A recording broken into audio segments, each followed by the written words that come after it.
Coba perhatikan 3 foto ini. Menurut kalian, mana sih yang merupakan wilayah India?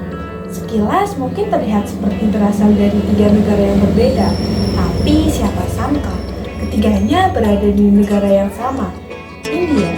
Keberagaman bentang alam inilah yang membuat India tidak hanya unik secara geografis, tetapi juga sangat berpengaruh terhadap budaya, ekonomi, hingga kehidupan masyarakatnya. Lalu, bagaimana kondisi alam dapat membentuk kehidupan miliaran manusia di negara ini? Mari kita bahas bersama.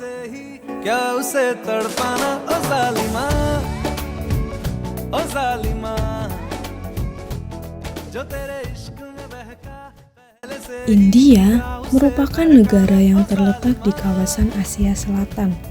Sebagian besar wilayahnya berbentuk semenanjung, yaitu daratan yang menjorok ke laut dan dikelilingi perairan di 3 sisinya. Di bagian selatan terbentang Samudra Hindia, di barat terdapat Laut Arab, dan di timur berbatasan dengan Teluk Benggala. Sementara itu, wilayah daratannya berbatasan langsung dengan Pakistan di barat, Tiongkok, Nepal, dan Bhutan di utara, serta Bangladesh dan Myanmar di bagian timur. Letak geografis ini membuat India memiliki posisi yang sangat strategis dalam jalur perdagangan internasional, terutama perdagangan maritim di Samudra Hindia.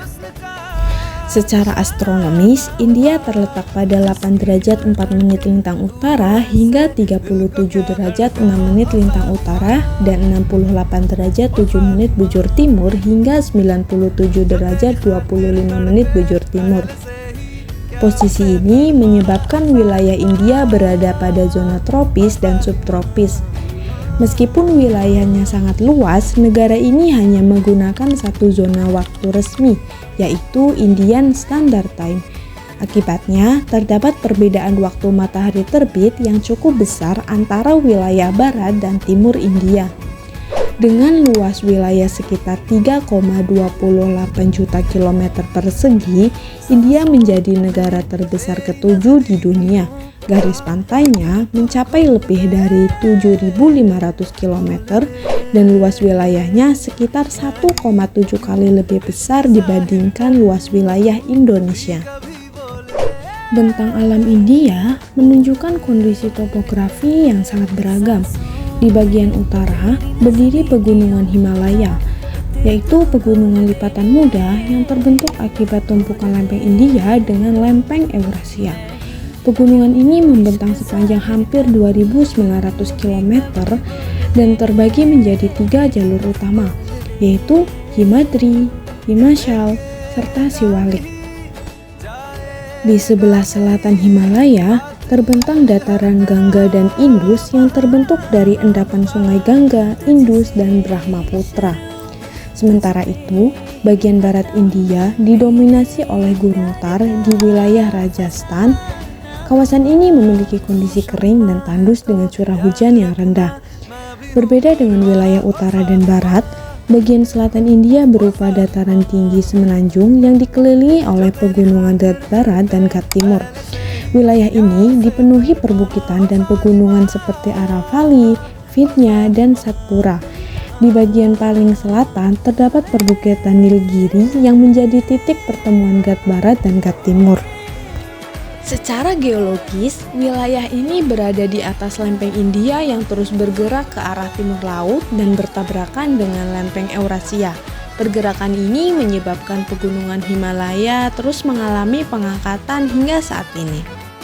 Dari kondisi geologis tersebut, membuat sebagian wilayah India rawan terjadi gempa bumi, terutama di kawasan Himalaya dan pesisir Samudra Hindia yang berpotensi mengalami tsunami. Namun, di balik kerawanan tersebut, India memiliki sumber daya mineral yang sangat melimpah. Negara ini menjadi salah satu produsen utama batu bara, biji besi, bauksit, mangan, dan krom di dunia. Cadangan mineral tersebut banyak dimanfaatkan untuk mendukung industri baja, energi, dan manufaktur. Di tahun 2026 ini, jumlah penduduk India diperkirakan mencapai lebih dari 1,47 miliar jiwa. Jumlah ini menjadikan India sebagai negara dengan populasi terbesar di dunia. Struktur penduduk India didominasi usia muda. Piramida penduduknya berbentuk ekspensif dengan jumlah penduduk usia produktif yang sangat besar. Sebagian besar penduduk terkonsentrasi di wilayah dataran Gangga di bagian utara. Wilayah ini memiliki tanah yang subur, akses air melimpah, serta kondisi geografis yang mendukung aktivitas pertanian dan pemukiman. Kepadatan penduduk juga terlihat di kota-kota besar seperti Delhi yang berkembang menjadi pusat pemerintahan, industri, dan perdagangan. Selain dikenal karena jumlah penduduknya, India juga memiliki keragaman budaya yang sangat tinggi. Kelompok Indo-Arya mendominasi wilayah utara, sedangkan kelompok Dravida banyak ditemukan di bagian selatan. Keragaman tersebut tercermin melalui lebih dari 120 bahasa utama yang digunakan masyarakatnya. Dalam bidang agama, mayoritas penduduk menganut Hindu, diikuti Islam sebagai kelompok minoritas terbesar, serta agama lain seperti Kristen, Sikh, Buddha, dan lain sebagainya. Perekonomian India ditopang oleh 3 sektor utama, yaitu agraris, industri, dan jasa. Namun, sektor jasa menjadi sektor yang paling dominan dan berkembang paling pesat.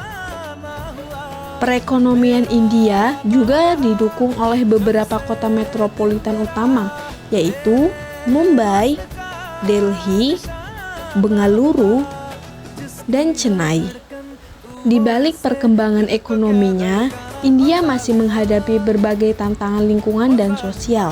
Masalah lingkungan yang paling menonjol adalah polusi udara, pencemaran sungai, dan pengelolaan sampah yang belum optimal. Kota-kota besar seperti Delhi sering mengalami kualitas udara yang buruk akibat emisi kendaraan dan aktivitas industri. Dalam bidang sosial ekonomi, kesenjangan antara wilayah perkotaan dan perdesaan masih cukup besar. Selain itu, pengaruh sistem kasta yang telah berlangsung sejak lama juga masih mempengaruhi kehidupan sosial masyarakat India. Meskipun secara hukum diskriminasi kasta telah dilarang, dalam praktiknya perbedaan status sosial masih dapat mempengaruhi akses terhadap pendidikan, pekerjaan, dan kesejahteraan masyarakat di beberapa wilayah. Untuk mengatasi berbagai tantangan tersebut, pemerintah India menjalankan berbagai program dan kebijakan penting.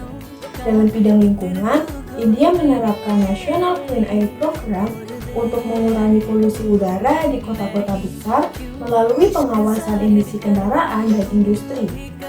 Pemerintah juga menjalankan program Namamikes untuk membersihkan dan memulihkan Sungai Gangga melalui pembangunan instalasi, pengelolaan limbah, pembersihan sungai, dan penghijauan kawasan sungai. Dalam bidang sosial, pemerintah menerapkan sistem kuota atau affirmative action bagi kelompok kasta rendah seperti Dalit dan Schedule Third di bidang pendidikan, pekerjaan, dan pemerintahan. Selain itu, India juga memiliki perlindungan hukum melalui larangan diskriminasi kasta dalam konstitusi India dan undang-undang perlindungan kelompok minoritas. Nah, itulah pembahasan mengenai wilayah India yang memiliki keragaman bentang alam, budaya, dan aktivitas ekonomi yang sangat kompleks. Dari India, kita dapat melihat bagaimana kondisi geografis mampu mempengaruhi kehidupan masyarakat dan perkembangan suatu negara. Saya ucapkan terima kasih sudah menyimak video ini sampai akhir.